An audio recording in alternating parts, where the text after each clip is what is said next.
আবারও আলোচনায় মেগাস্টার শাকিব খান। তবে এবার কোনো সিনেমার নিউজ নয়, এবার তার দ্বিতীয় স্ত্রী শবনম বুবলি ইস্যুতে আবারও আলোচনায় কেন্দ্রবিন্দু হয়ে উঠেছেন শাকিব খান। আপনারা হয়তো শাকিব খান এবং শবনম বুবলির বিভিন্ন নিউজ সোশ্যাল মিডিয়া জগতে পেয়েছেন, কিন্তু কথা হচ্ছে এখন যে বিস্ফোরক নিউজ ভাইরাল হয়েছে, এই নিউজটা খুবই মারাত্মক একটা নিউজ। আপনারা হয়তো বিভিন্ন social media, YouTube, Facebook, TikTok দৌলতে বিভিন্ন নিউজ পাচ্ছেন শাকিব খান নাকি শবনম বুবলির দ্বিতীয় সন্তানের বাবা হয়েছেন এবং সেটা নাকি কন্যা সন্তান। আর এই কন্যা সন্তানকে ঘিরে নানা গুঞ্জন, নানা কল্পনা কিন্তু ইতিমধ্যে তোলপাড় করে দিচ্ছে গণমাধ্যমগুলোতে। তবে কথা হচ্ছে এখন পর্যন্ত শাকিব খান বা শবনম বুবলির দিক থেকে কোনো সঠিক সারা শব্দ আসেনি, অফিসিয়ালি ঘোষণা আসেনি যে শাকিব খান কন্যা সন্তানের বাবা হয়েছে। তবে এখানে বিষয়টা আসতেই পারে, হঠাৎ করে কত কোনো বিষয় গুঞ্জন উঠবে না, নিশ্চয়ই কোনো কিছু ঘটনা ঘটেছে যার জন্য কিন্তু গুঞ্জন উঠে গেছে।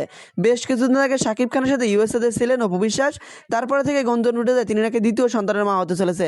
তবে বিষয়টা আড়ালই ছিল, তবে অপু বিশ্বাসের বিভিন্ন ভিডিও, বিভিন্ন ফটোর মাধ্যমে বিষয়টা আরও খোলাসা হয়ে যায়। তবে এখন কথা হচ্ছে সত্যি কি দ্বিতীয় সন্তানের মা হয়েছেন শবনম বুবলি, নাকি সমস্ত কিছু গুঞ্জন মাত্র? যদি শাকিব খান দ্বিতীয় সন্তানের বাবা হয়ে থাকেন, অর্থাৎ শবনম বুবলি দ্বিতীয় সন্তানের বাবা হয়ে থাকেন, তাহলে আপনার কি মনে হচ্ছে অবশ্যই কমেন্ট করে জানাতে ভুলবেন না।